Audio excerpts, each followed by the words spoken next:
Hello, everyone. Welcome to the fifth of the six lectures being given by the Slade Professor of Fine Art for 2021. As some of you will know, these lectures are an important tradition here at the University of Oxford. John Ruskin was the first to give a series of public lectures on art in 1870, after being appointed as the initial Slade Professor of Fine Art. Every year, a distinguished scholar is asked to follow in his footsteps. My name is Geoffrey Batchen, and I am Professor of the History of Art at the University of Oxford. It is my great pleasure to introduce this year's Slade Professor, Dr. Jerrilynn D. Dodds. Jerry Dodds is Harlequin Adair Dammann Professor, Faculty of Art History at Sarah Lawrence College in the United States. Professor Dodds' scholarly work has centered on medieval Spanish art and architecture, and especially on issues of transculturation and identity formation.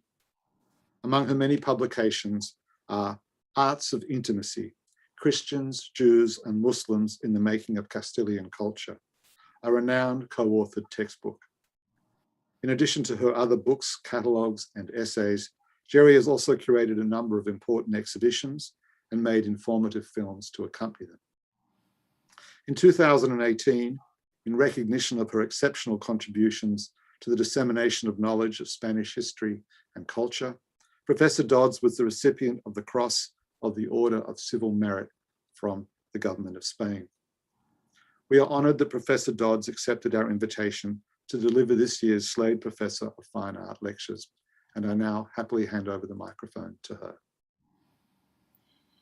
Thank you yet again, Professor Batchen, for your exceedingly kind words. My great thanks to the committee for the Slade lectures, for this honor, for the support of the Department of Art History, and to Liz Green and Holly Knights and the amazing Torch team.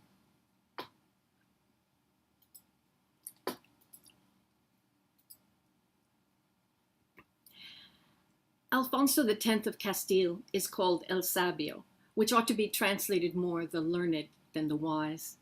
He's celebrated above all for his extraordinary cultural project, the construction of an ideal law code, the Siete Partidas, historical chronicles that drew on an erudite breadth of sources and languages, and he promoted the translation of texts with the notion of creating for Castile an elite secular culture in Castilian. His translation project included Mirrors for Princes, books on hunting, the Quran, the Talmud, and the Kabbalah, and above all scientific texts, in particular Arabic treaties, not just translated, but scientifically verified and updated, because translation was also transformation, not simply the reproduction of a text in another language, but also the transmission of knowledge. The attention given by Alfonso's movement to Arabic learning is sometimes interpreted as part of a culture of inclusion, but for Alfonso, this was the recuperation of a continuum of knowledge into the cosmic dominion of the Christian intellectual tradition, a kind of intellectual reconquista. Translation became part of, in Pick's words, Christian expansion and self-definition. It was then appropriative, part of Alfonso's cultural imperialism in a way, an intellectual manifestation of a political goal he was not ultimately entirely capable of implementing in his world. So that when we see this much reproduced image of musicians from Alfonso's cantigas, often interpreted as a Christian and a Muslim, although its racial stereotypes are contextually more complex, as I hope we'll see, we should not be beguiled into thinking it's so much a poster for a sentimentalized confessional convivencia as it is one for a pacified, expropriative cultural colonialism.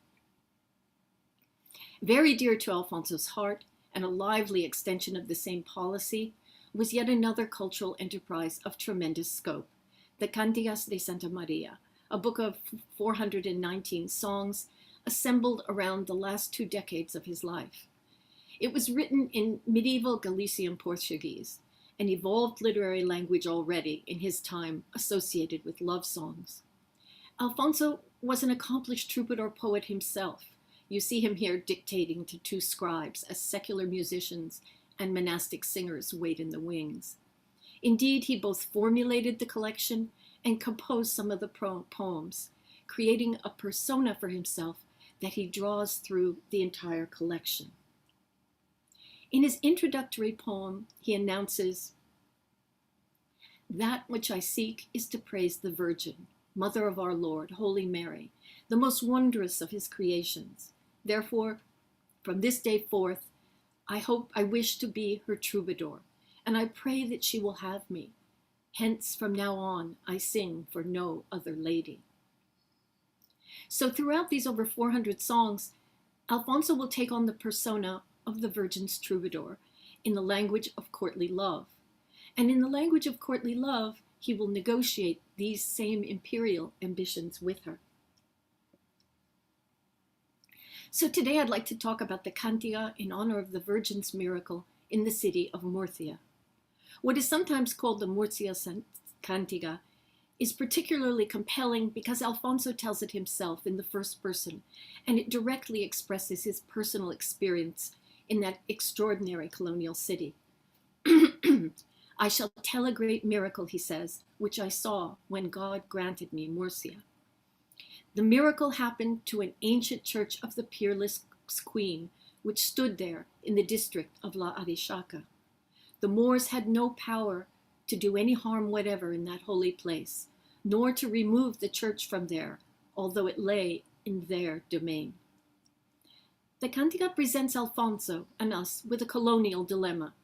The city's Muslims have asked that a church be removed from a part of the city which by treaty was theirs. Can a Christian monarch countenance the destruction of a church, though he has made such a pact?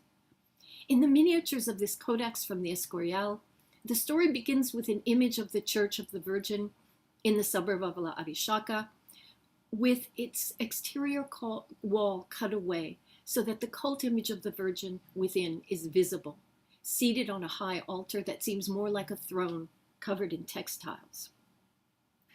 The actual image is still venerated today, a very restored version of the 12th or 13th century Virgin of La Arishaca is believed to have been brought to the city at its conquest. And you can see how the artist of the cantiga has captured the way she leans forward a bit, sheltering the Christ child in her lap. She's a throne of wisdom, Sede Sapientiae, a late version of a Romanesque type. Her antiquity, now in the 13th century, proclaiming her authority, as well as the historical veracity of the cantiga. Not at all a painter's convention, since virgins in the cantigas tend to be elegant Gothic mothers and queens. The miniature of the Virgin within the church at the heart of the city appears twice on the page, standing sentry to the contained agitation of the rest of the story. She's one with the building, and her archaic form and identification with the church remind us that she transcends changes in rule, that mere humans have, in the words of the cantiga, no power to do any harm whatever in that holy place. So the urban and historical context deserve, I think, some explanation. Alfonso's father, Ferdinand III of Castile and Leon, seizing on the Almohad dynastic weaknesses, had made conquests that would transform the face of the peninsula, taking the great plural cities of Andalus, Ubeda in 1233, Cordoba in 1236, and finally Seville in 1248, acquiring not only client states that paid tribute, but also new lands whose exploitation required a different economic model, direct colonial intervention, bringing lively, diverse populations beneath the Castilian-Leonese banner.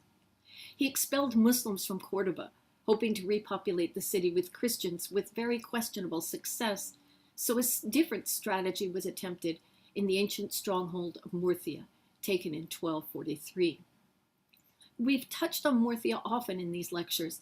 It's one of those places at times neglected because it seems peripheral to the seemingly clearer conflictual dramas caused by the great North African dynasties, the Almoravids and Almohads.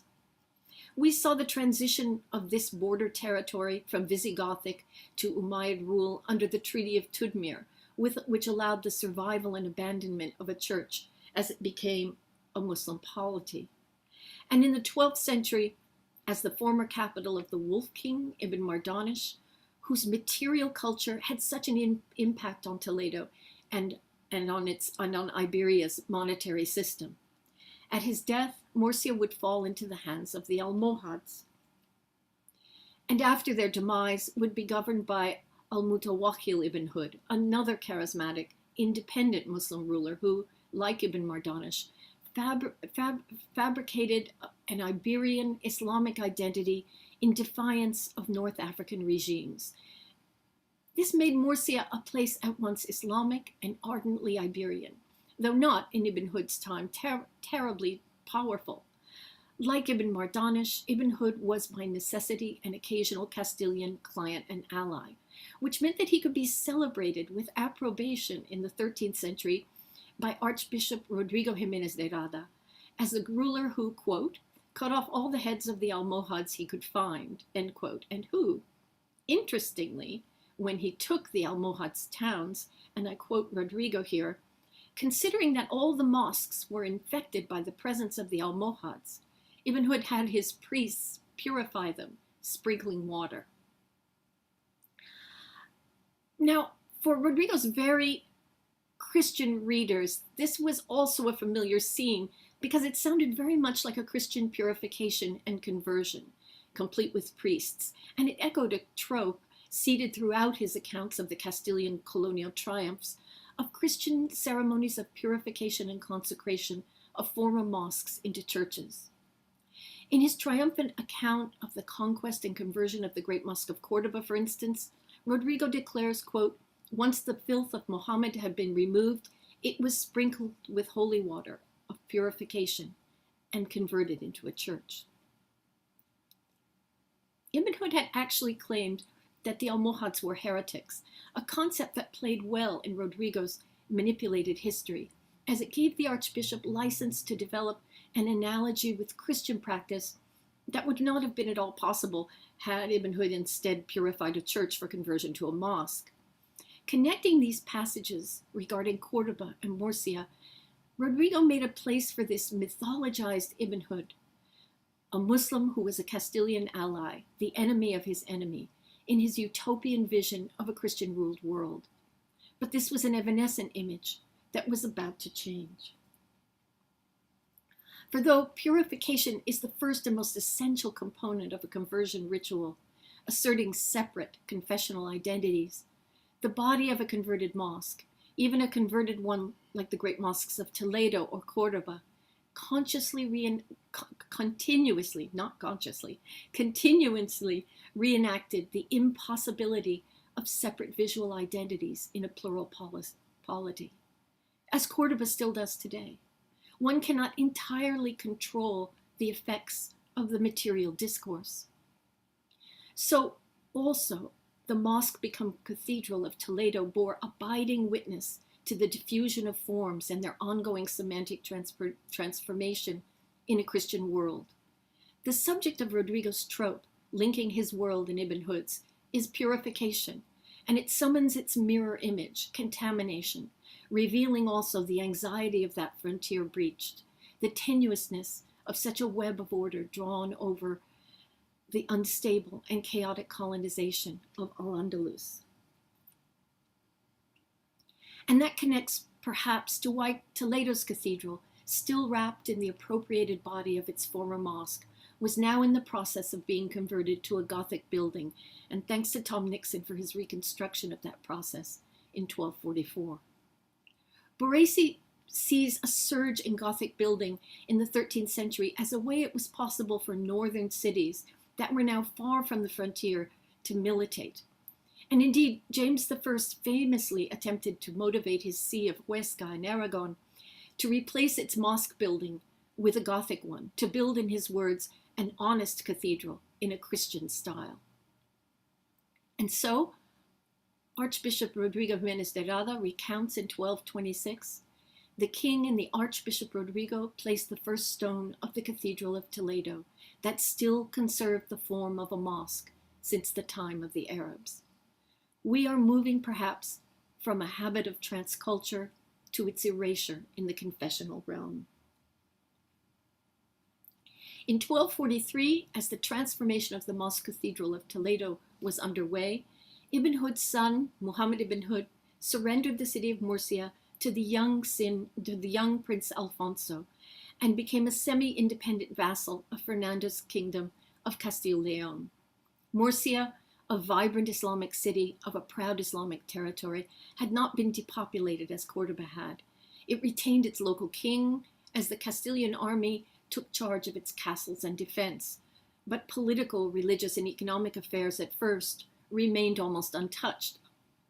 In this early conflation of feudalism and colonial dominion, Castile's Muslim clients were far from quiescent, but they were essential for the continuation of agricultural and mercantile economy, without which it would have been impossible to hold lands and realize much needed revenue. Here, Prince Alfonso came into contact with the famous madrasa of Ibn Abu Bakr al-Riqiti, where Alfonso very likely learned Arabic. And he nurtured a religiously and linguistically diverse scholarly community that would provide a model for his intellectual enterprises to come. The Murcia Cantera frames the story of its miracle within Alfonso's life, following over 20 years of his relationship with the city. He appears first as a prince wearing not a crown, but the biretta, and you can see here the biretta of his oldest son, Fernando de la Cerda, who died in 1275. And he's looking for all the world like the young Alexander, in whom he was deeply interested, this in a later 14th century drawing from the Libro de Alexandra. Like Alexander, he was a ruler who, from his youth, governed a territory much larger than that to which he had been born, one with multiple languages, cultures, and confessions. And so I think here in part, he's constructing his own heroic narrative, beginning with his time in Murcia in the 1240s, just after his father had concluded the Treaty of Alcaraz. He recounts in the Cantiga that, although many times the Moors begged me to have the church removed, showing me it would be a good thing if they did, and their request was granted, it availed them nothing. The image of Alfonso as a prince depicts an orderly society in which submitted Muslims petitioned their sovereign from a position of mutually acknowledged subjugation. Enframed beneath one arch of a Gothic arcade, common to many of the cantigas, Alfonso is both part of the narrative, the culmination of the attention of a group of kneeling Muslims, and also a frontal, iconic seated ruler. His gesture of acquiescence underscores the fulfillment of the pact between the Muslims and their Christian Lord, supporting their petition to destroy the Church of the Virgin as it, quote, lay in their domain. He's pictured as the just and pragmatic prince who understands that the productive interaction of peoples in a colonial setting demands binding obligation to his promises, despite the fact that the protagonists are not Christians, a prince governed by a dedication to justice. But there is in the oppressively authoritative language of the composition a sense of unease that we might read in the prince's frontality, juxtaposed with the constrained, kneeling knot of Muslims in profile. While Alfonso is enframed and unimpeded, the Muslims' compressed collective is bisected by a column so that they seem subtly caged, and one figure actually holds on to the column as if it were not a compositional convention, but physical bars by which they were restrained. This marks both the artistic and social confines within which Muslims must move in this representation of uncontested control. By contrast, even the Castilian guards and courtiers behind them are relaxed and unimpeded. It is an image of visual control that recalls Harvey's analysis of one of the meanings of mudéjar, domesticated. Indeed, when the historical Alfonso assumed the throne in 1252, he would move to exert personal control within his protectorate of Murcia, granting land to Christian settlers in violation of the Treaty of Alcaraz, which his father had made with his Murcian clients. This transgression would not be forgotten. In 1264, an uprising of submitted Muslims throughout Andalusia erupted in Murcia as well, in part through the stimulus of another feudal client of Alfonso's, Mohammed I ibn al-Ahmar, the ruler of the Emirate of Granada and founder of the Nasrid dynasty. But it was equally a response to Alfonso's gradual despoliation of Castile's treaty with the Murcians, in particular the redistribution of Murcian lands to Christian settlers in an effort to tip the confessional balance. The revolt was put down in 1266 by Alfonso's father-in-law, King James of Aragon, on behalf of Alfonso and in the interest of the security of his own bordering lands. In a new agreement with Murcian Muslims, James, who had more experience in maintaining such colonial relationships, granted them a number of the rights they requested. They could retain their goods, practice their religion, give the call to prayer, and be judged by their own courts, all concessions conceded in James's desire to return more created the main mosque of the city, dedicating it to the Virgin. Chronicling the number of mosques converted to cathedrals dedicated to Mary, Amy Riemenschneider laments that Santiago Matamoros, St. James the Moor Slayer, seems to occupy the imagination of scholars so exclusively, while the Virgin is really the most active of colonial conquerors. One might go on to differentiate these two sacred conquerors in this particular cantiga. While St. James will be depicted as a military leader in polarized opposition to the Muslims whose bodies lie at his horse's feet, the Virgin's position here is more ambivalent. She's a conqueror, to be sure, as Riemenschneider has amply shown, but she's a more subtle strategist. And this is perhaps why she's called into action in this complex moment in the conquest of Arab-ruled polities. James of Aragon himself recounts how Murcia's principal mosque was appropriated during the negotiations for the surrender of the city. After Mass, we climbed up to the castle, and he, the wazir, was with us and 5 of the chief Saracens of the city. We said that the mosque near to the castle should belong to the Christians, but they said that would not be right, for the treaties said they were to have their mosques and keep them just as in Saracen times. We said that was correct, but they did not understand. We wanted them to keep their mosques, but what were the Christians to do? They had no church to go to, and the church should be at the castle gate. For us to be able to hear the muezzin right by our heads every night while we were asleep is, if you think about it, not fitting. You have 2 mosques in the city, pray in them, and leave us this one. They said they agreed. It's questionable whether they had a choice. They had lost the terms of their original treaty in their revolt. It is then interesting that James, with both the muscle and legality square in his court, still felt the need to belabor this appropriation in his account. While the idea of a protected Christian minority is inscribed in Islamic law, contemporary Christianity viewed pluralism largely as an unsustainable state, the accommodation of challenge to the notion that Christianity holds uncontested truth. So that the existence of mosques in the protectorate was theologically dangerous terrain, while the creation of churches was essential to perform confessional transcendence in a plural city under the rule of Christians. James's comment that really it didn't make sense for him to have to hear the call to prayer is delivered with a certain swagger. And it has a history. It echoes a venerable trope reminiscent of the writings of 9th century Cordoban Christians who complained bitterly about the call to prayer, while the Umayyads assiduously controlled the ringing of bells in churches.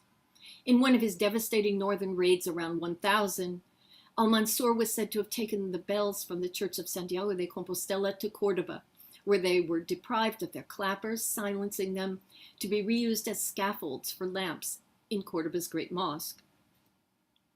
This practice was continued by Almoravids, Almohads, and Marinids, which is why we find bells from Spanish churches fashioned into lamps in the Cadawian Mosque in Fez, and why, if we're to believe Lucas of Tuy, Alfonso's father, Ferdinand III, when he conquered Cordoba in 1236, sent Cordoba's bell lamps all the way back to the Church of St. James of Compostela on the shoulders of Saracens, continuing a dialogue that had reverberated on both sides of the confessional divide for centuries.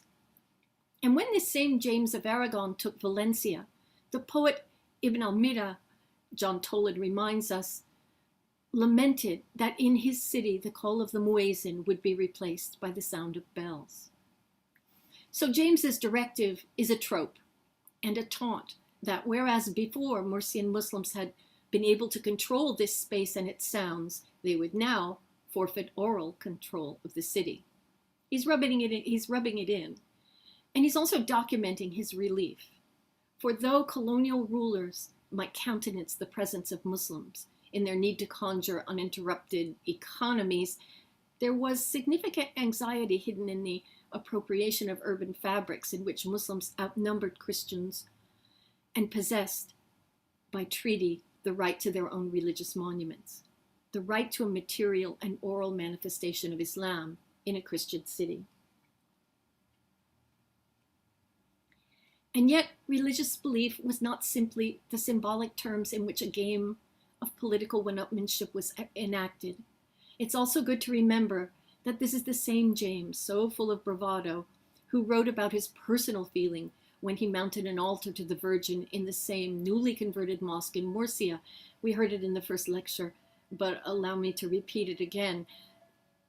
It was in Murcia that the great conqueror declared, embracing the altar, we wept so strongly and so heartily that for the time it takes to go a mile, we could not stop crying. The polysemy of conversion is not just about the body of the mosque converted to a church. It is also about the violent colonial project infused with deep belief. As King Alfonso X, surely equal in faith to James, if not in administrative skill, as soon as he took control of the city from his father-in-law, he revoked James's orders regarding many of the Murcian Muslims' rights, expelling them from the Medina to the suburb of La Arishaca, hoping to effect a repopulation of the city center with Christians. This enclosing and controlling of the population was not as practical for social stability and economic continuity as the Aragonese Treaty of James had been. And indeed, the city became restive.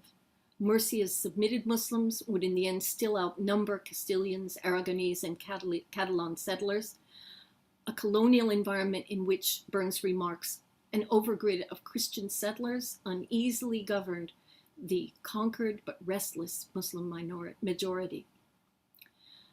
A condition that made political stability fragile and left a ravaged economy.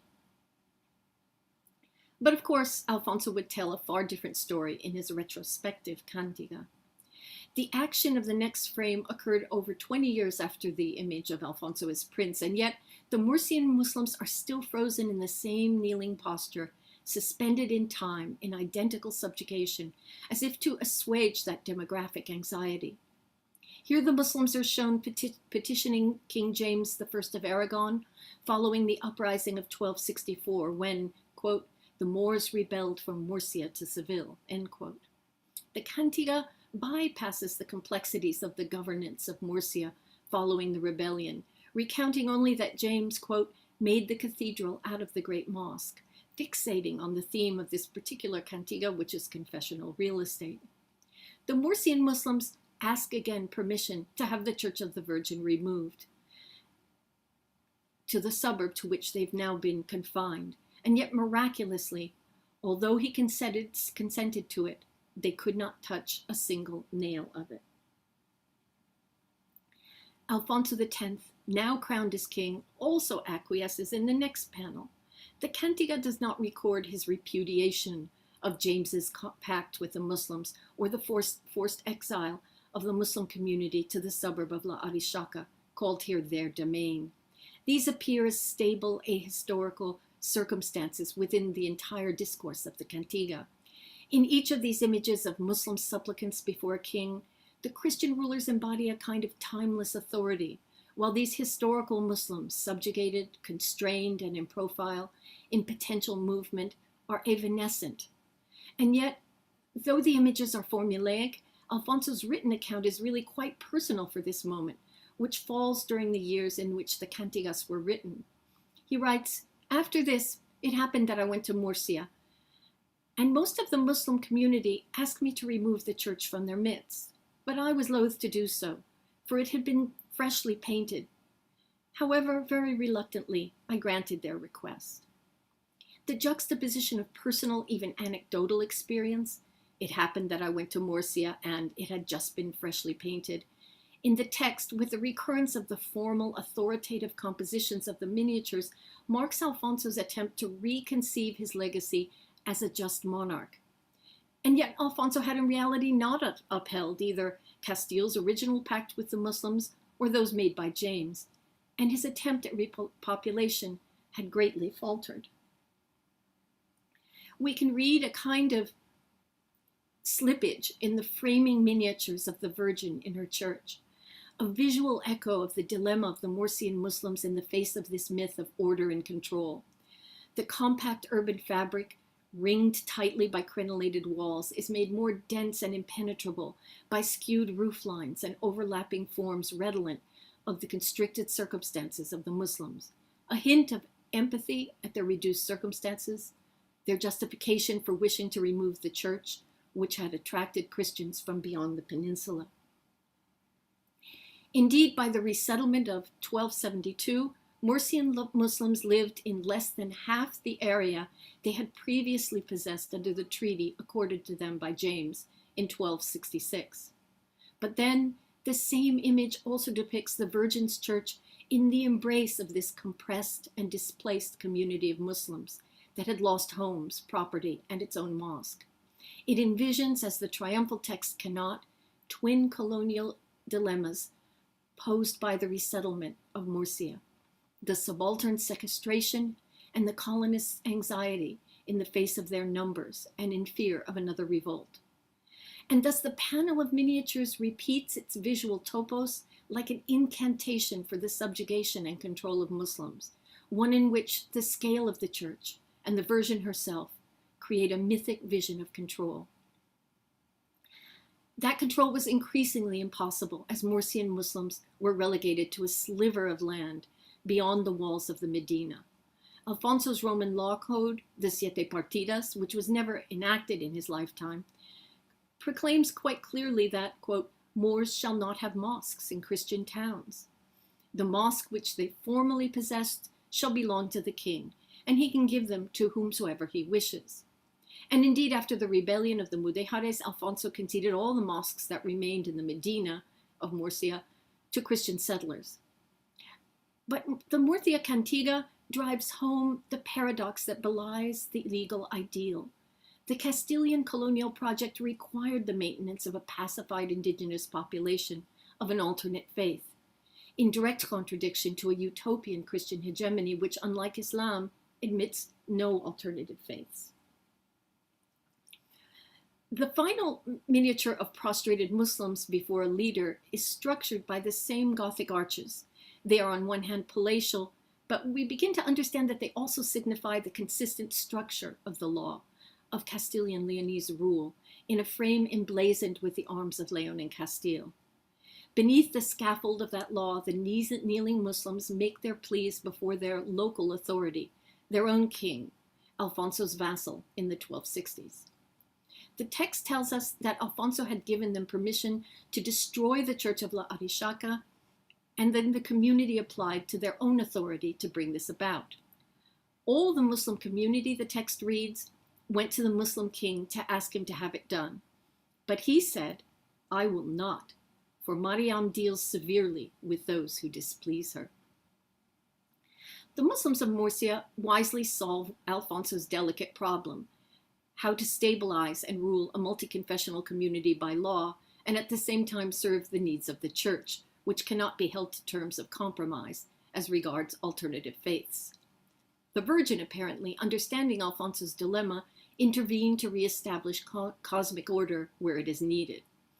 Alfonso was certainly aware of the inclusion of the Virgin in the Quran and of Muslim participation in certain types of adoration of the Virgin, but the Muslim leader of the Murcian community who says, I will not, for Mariam deals severely with those who displease her, is rather acknowledging the Virgin's power as a frontier authority.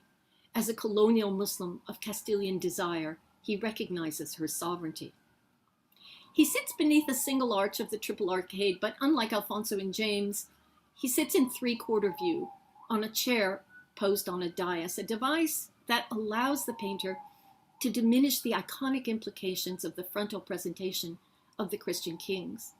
And our gaze doesn't rest on the Muslim leader, but is deflected heavenward by his pointing finger. He is, like the other Muslims, more in profile, his authority contingent on his actions and ultimately fleeting. And then this panel reverses the direction of the other images, so that we must read it from right to left, as if it were an Arabic text. Among the many ways in which this reversal works in the language of the composition is to remind us that this miniature depicts a different language of law, one to which Christians are not subject, but that nevertheless falls within the dazzling breadth of the Virgin's authority. It reveals the third space, the transculturative world, within which Alfonso's most controlled of propaganda machines worked. Alfonso's cultural project endeavors to sweep every hint of ambivalence into the folds of the Virgin's cloak, to make all a purposeful part of her increasingly complex cosmos. Because the actual world was not in the consistent order that the miniature and the cantigas would like us to suppose, there is an urgency here to create images of subtly defined hierarchies that visually perform separateness, control of the boundaries between Christians and Muslims in the midst of their uneasy coexistence. But encased in that inverted composition is a palimpsest of ambivalence and some anxiety. There are, on one hand, a cantiga and a miniature that assume a common recognition of how the Arabic language is read and deploys this for meaning that betrays an understanding of the workings of local Muslim government, of the diverse legal positions that a Muslim might hold in Christian society, and an understanding that Muslims are a necessary part of this colonial state.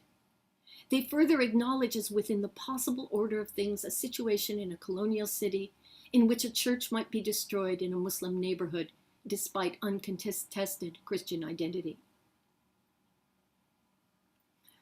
The image attempts to contain these colonial contradictions in an orderly structure, but they are so tightly packed, so disciplined and contained, that they betray chinks in the armor of the Castilians' actual ability to successfully colonize the city.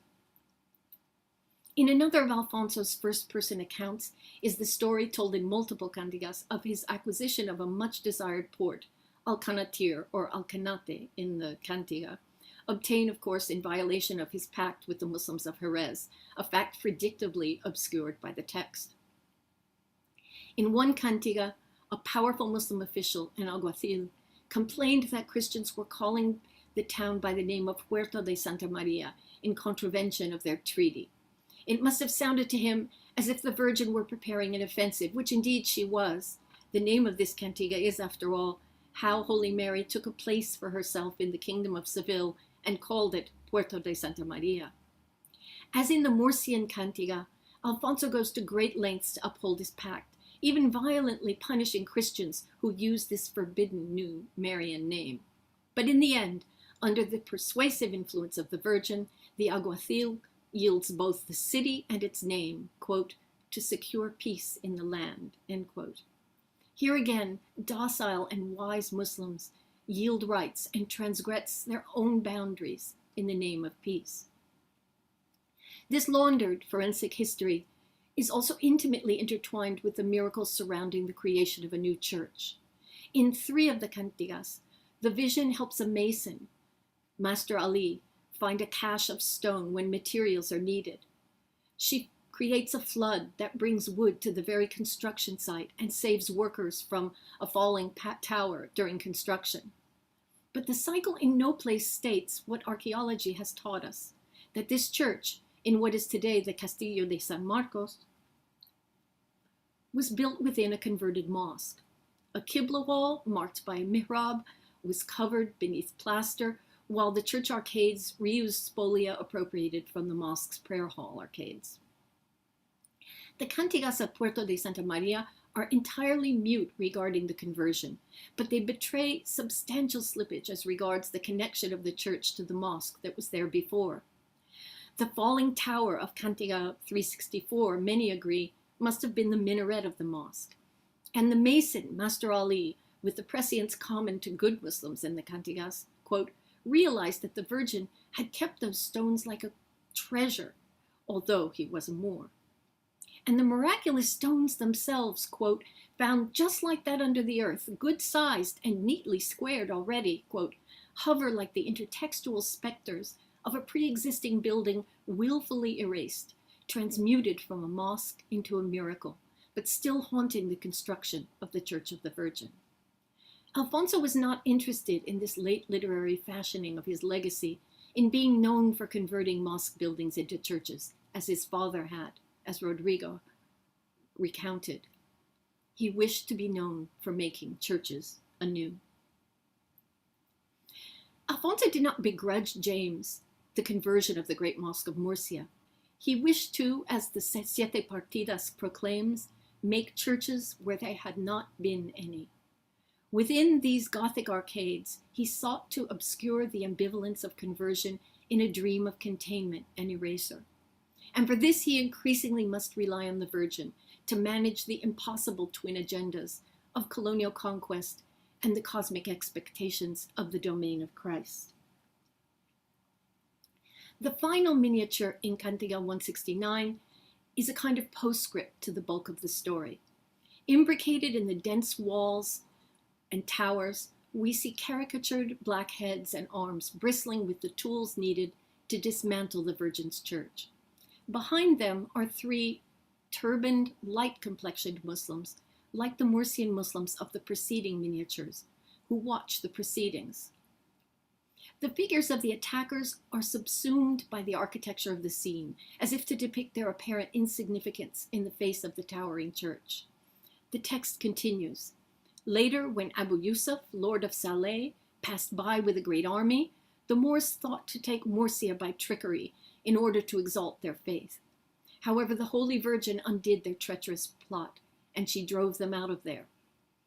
Therefore, now her church is free, for never can Muhammad hold power there, because she conquered it, and furthermore, she will conquer Spain, and Morocco, and Ceuta, and Asila. This final image is set at the time of the Marid invasions of Andalusia in 1275, and the black complexioned caricatures embedded in the city fabric are types for these foreign, non-Spanish Muslims. The Cantiga does not state that the troops of Abu Yusuf came to Murcia or attempted to dismantle the church, but the painter seizes on the idea as a way of picturing their impotence in the face of the Virgin's power. It's possible that the miniaturist is unclear which Muslims sought to take Murcia by trickery, the Murcian Muslims or the Marinids. But the artist nevertheless goes to great pains to distinguish between the two groups, the dark-complexioned figures with pickaxes and the turbaned, light-complexioned Murcian Muslims behind them. Although their complicity is implied, what is most interesting is their liminality, neither participating in the attempted destruction of the church, nor maintaining a salubrious distance from the Marinid invaders. The painter sees their dilemma and expresses it in terms of race and dress. They are neither foreigners nor Christians. They are the famous Murcian Muslims, once independent Castilian allies, now sadly contingent and vulnerable, inhabiting a third space for which there will soon be no real place in Iberia, that of Iberian Muslim. The sculpture of the Virgin gives material credence to this miracle that took place scarcely more than a decade before the composition of this Cantiga. The Cantiga was perhaps meant to reassure Christian settlers that their appropriated land was under control, while Muslims were trapped in a splinter of territory beyond their walls. The Cantiga reminded them that they could depend on the Virgin to bridge the divide between life on the frontier and the cosmic expectations of sacred history. For who else but the Virgin can compel Muslim vassals, Murcian Iberians for over 500 years, to suppress their own interests, subvert their own agency, in the ultimate interest of a peace won at the price of their own erasure. Thank you.